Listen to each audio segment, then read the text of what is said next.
Which are the area where Java is success, right. ये देखो आप, ठीक है, मैं फिर से लिख देता हूं यहां पे कि जावा कितने एरिया में सक्सेस है। Java can be use for console application, ठीक है। कंसोल मतलब जो आपने C++ में कंसोल एप्लीकेशन पढ़ी है, that is possible in Java also. Java is used for web application, Java is used for desktop application, Java is used for mobile application, Java is used for IoT application, Java is used for gaming application, network application.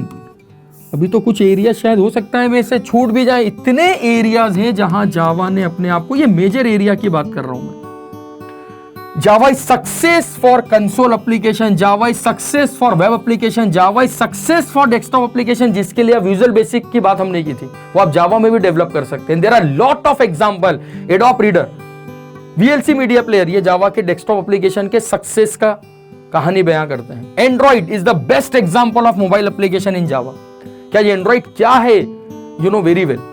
Java is success for IoT application, Java is success for gaming application, network application, chatting application अगर आपको बनानी है, network related application अगर आपको बनानी है, तो success language is Java.